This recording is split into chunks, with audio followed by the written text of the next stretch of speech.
अस्सलाम वालेकुम, मैं एडवोकेट मोहम्मद दाऊद। आज आपके साथ पुरानी वीडियो जो मैंने पहले बनाई है इनकम टैक्स रिटर्न 2020, उसका कुछ रिमेनिंग पार्ट रह गया था, वो आपके साथ शेयर करना चाह रहा हूँ। ये पार्ट है जी बेसिकली जिन लोगों की डिडक्शन इनकम टैक्स की एज एन एडवांस हो जाती है, जो मिनिमम भी आते हैं और फाइनल टैक्स में भी आते हैं और जिनकी एडजस्टेबल भी आता है।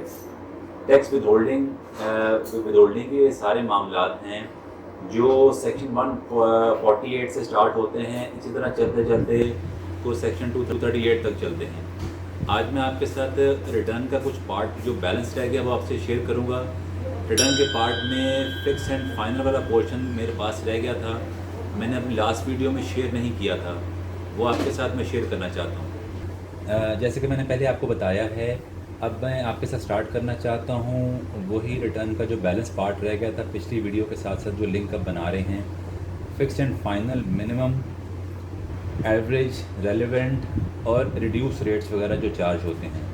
आपको पता है इस वीडियो में देखें माउस के साथ मैं कसर के साथ लेके आ रहा हूँ, जो हमारी ऊपर का सब्जेक्ट मैटर है उसमें मेंशन है fix and final, minimum, average, relevant, reduce rates. जिसमें देखिएगा आपको पता है अब इंपोर्ट के पार्ट में कुछ हिस्सा इन्होंने मिनिमम भी कर दिया है। इंपोर्ट में 1% है, 2% है, 4% है, 4.5% है, 5.5% है, 6% भी है। ये वो परसेंटेजेस हैं, डिफरेंट परसेंटेजेस जिस पे टैक्स की विदहोल्डिंग होती है। ये बेसिकली विदहोल्डिंग एडवांस टैक्स है, फिक्स्ड एंड फाइनल वाला है, मिनिमम भी इसमें आता है और एडजस्टेबल जो टैक्स एडजस्टेबल के अलावा सिर्फ़ और सिर्फ एक पोर्शन जो है वो रेंट का है, वो एडजस्टेबल इसमें आ जाता है। ठीक हो गया। आज मैं आपके साथ शेयर करना चाहता हूँ ये वाला पोर्शन। देखिएगा पहले पार्ट में हमारी इंपोर्ट आ रही है, उसी इंपोर्ट में जो मोबाइल वगैरह इंपोर्ट करते हैं उसका सिलसिला भी चल रहा है।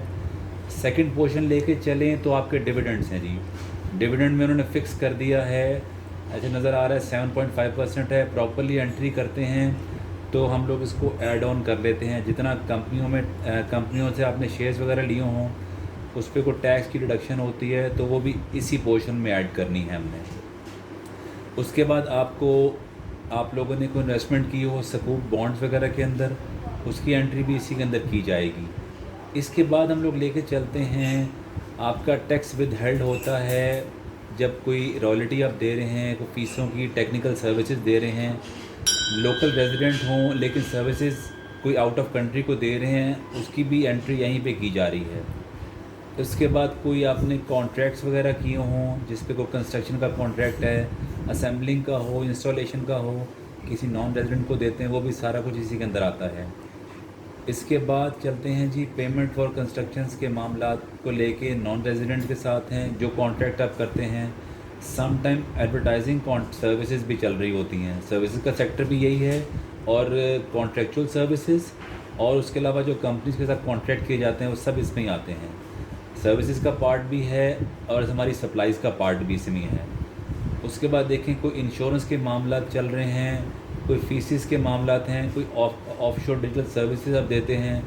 बेसिकली ये सारा विदहोल्डिंग के मामलात हैं जो सेक्शन 152 में आ रहे हैं, 152 2A-B में भी जा रहे हैं। उसके बाद प्रॉफिट ऑन डेट के मामला चलते हैं। फिर उसके बाद अब ऐसा है, अब अदर सर्विसेज में कोई प्रोफेशनल सर्विसेज आप दे रहे हैं नॉन रेजिडेंट्स को, वो भी इसमें आ रहा है। उसके बाद जो मेजर है हम लोग बहुत ज़्यादा यूज़ करते हैं 153(1)A, 153(1)B और 153(1)C, जिसमें आपकी payment of goods and services, goods की सप्लाईज़ के मामलात हैं, सर्विसेज के सेक्टर आते हैं, और आपने जो कोई कॉन्ट्रैक्ट वगैरह करते हैं वो सारे इसी का पार्ट बनता है। इसके बाद आप चलते हैं एक्सपोर्ट का मामला 154 में, वो वैसे ही फिक्स क्या कहते हैं फाइनल टैक्सेशन में चला जाता है। इसके बाद आप देखते हैं, इसके बाद चलते हैं हम लोग फॉरेन इंडेंटिंग कमीशंस वगैरह, 154 सब सेक्शन 2 में आ रहा है, वो भी इसी पार्ट में आ रहा है। उसके बाद चलते हैं कोई आपका माल एक्सपोर्ट होके उससे पैसे कोई आपको मिल रहे हैं, उस पर एफबीआर ने जो टैक्स काटना है वो भी यहीं पे ही आ जाता है। उसके बाद तमाम चीज़ें, उसके बाद एक मेजर है सिलसिला आपका income from properties. Property income rental income है, कुछ पोर्शन इन्होंने पार्ट एक बना दिया है जो मेन रिटर्न का बनता है। लेकिन जब आपने एंट्री करनी है तो सिस्टम उसकी कैलकुलेशन और डिडक्शंस वगैरह एज एन एडजस्टेबल फॉर्म में उस फिक्स एंड फाइनल में डाल लेता है।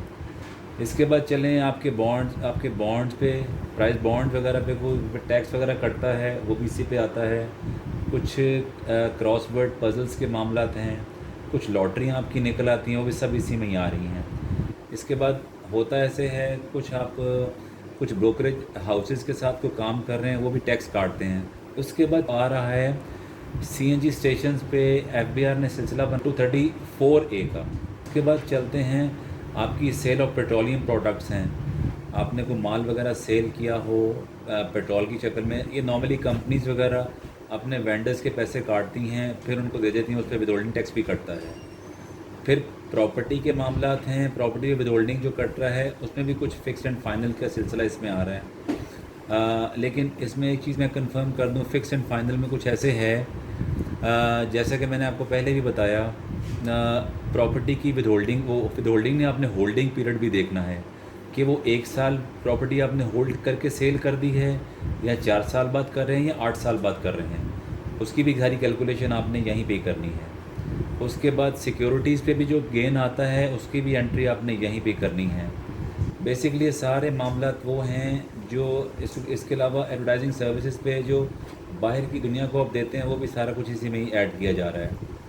नेक्स्ट हम लोग चलते हैं, जैसे आपके अलाउंसेस वगैरह वाले मामलात हैं, सब मैरीन फ्लाइंग अलाउंसेस भी आपको मिलता है, उस पर भी डिडक्शन की जाती है। कोई कंपनी वाले किसी एम्प्लॉय को गोल्डन शेक हैंड की शक्ल में पैसा देते हैं, उसकी डिडक्शन उसकी एक्चुअली कैलकुलेशन की जाती है कितने मंथ्स की बेसिक सैलरी पे उसको आपने गोल्डन शेक हैंड देना है, जिससे एफबीआर की भी जस्टिफिकेशन डिमांड में आ जाए, कवर अप हो जाए और उसके बाद टैक्स की एवरेज कैलकुलेशन भी हो जाए।